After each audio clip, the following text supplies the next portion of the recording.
আমি দেখছিলাম যে কিভাবে এটা, আমি বললাম যে আমরা একটা ডকুমেন্টারি করেন, তোরা বললো না আমরা মুভি করব।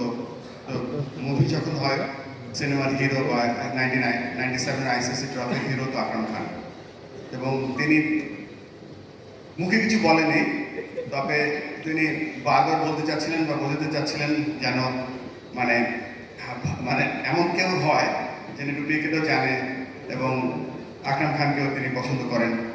তো তার ইন্টারেস্টটা খুব বেশি ছিল আইসিসি ট্রফির গল্প থেকে বেশি এই সিনেমাকে নায়িকা হবে। তবে এটাও ঠিক যে এটা সে মুখে প্রকাশ করেনি। বায়োপিক কাকে মানাবে আকরাম খানের নায়িকা হিসেবে?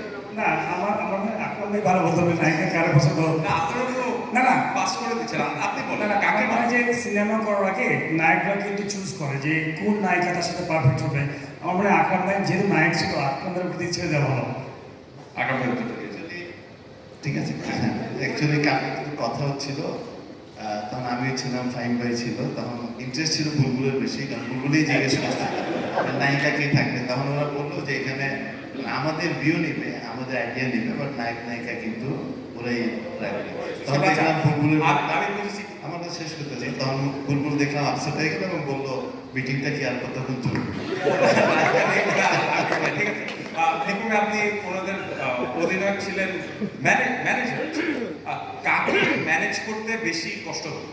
আমি মনে হয় সবাই তাকাচ্ছে, একদিকে আমিও তাকাচ্ছি। এখানে আসলে এখানে যারা আছে কাউকে ম্যানেজ করতে অসুবিধা হয়নি, আসলে তখন অনেক ইজি গোয়িং ছিল। বাট অলওয়েজ আমার তাকিয়ে থাকতে হতো যে লাস্ট মানুষটাকে বা আছে কার জন্য ওয়েট করতে, দ্যাট ওয়াজ জাভেদ বিলি। মুহূর্তে এসে সবসময় বাসে জয়েন করতো।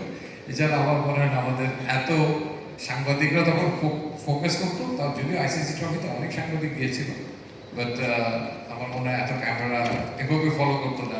প্রতিটা প্লেয়ারের এবং কর্মকর্তা সবার পিছনে যেভাবে এভরি স্টেপস তুমি দিচ্ছ ফলো করা, তখন অ্যাকচুয়ালি সেই জিনিসটা ছিল না। আর পাঞ্চ ওয়াজ রিয়েলি এক্সেলেন্ট।